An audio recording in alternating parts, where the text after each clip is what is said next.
বানাবো। 4টে আলু ছাড়িয়ে নিয়েছি, এই যে এইভাবে কেটে নিয়েছি। প্রথমে আমি এইভাবে কেটেছি, এইভাবে, তারপরে এইভাবে,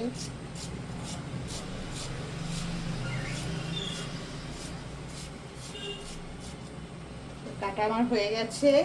এবার আমি ধুয়ে নেব।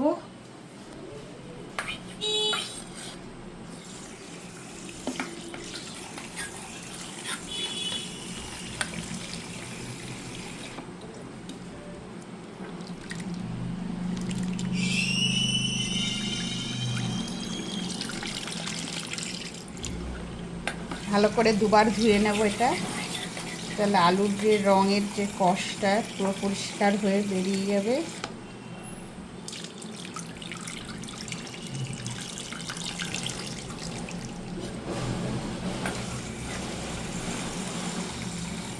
তারপরে এই যে জলের মধ্যে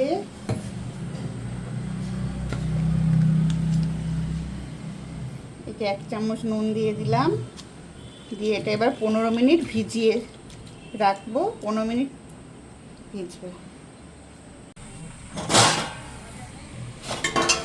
15 মিনিট হয়ে গেছে, আমি এটা এবার জল থেকে তুলে নেব।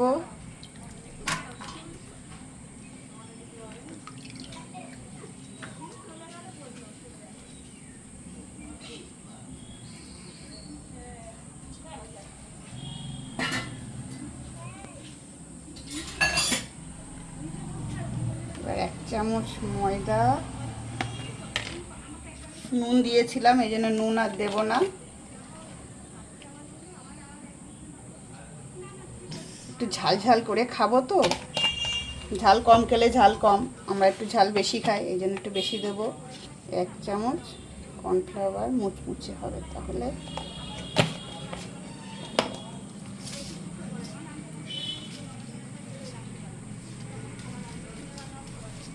এবার ভালো করে মেখে নেব। ময়দাটা পরিমাণ মতন লাগবে, আর 1 চামচ লাগবে মনে হচ্ছে।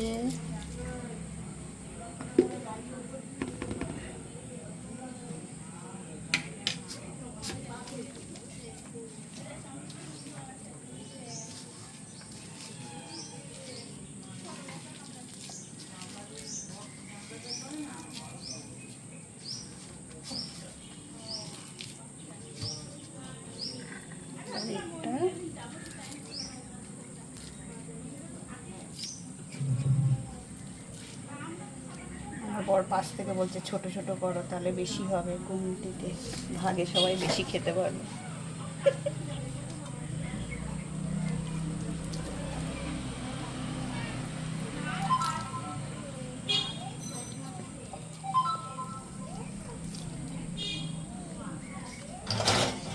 হয়ে গেছে, এবার কড়াই গরম করে তেলটা দেব।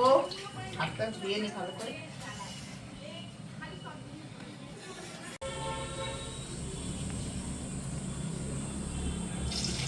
তেল গরম হয়ে গেছে, এবার এইগুলো দিয়ে দিই।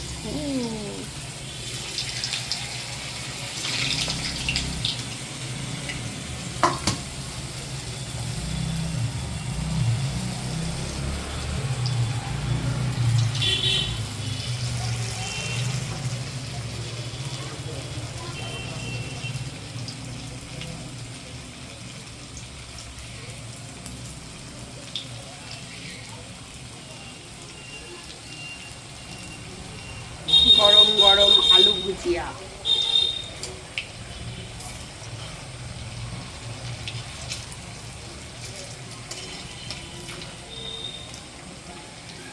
গরম পকোড়া সামনে থাকলে কার না খেতে ভালো লাগে। আমার ছেলে তো খাওয়া শুরু করে দিয়েছে। বাবু কেমন লাগছে? সস দিয়ে হেভি, টমেটো সস দিয়ে হেভি লাগছে। আমি একটু নেবো, দেবে না।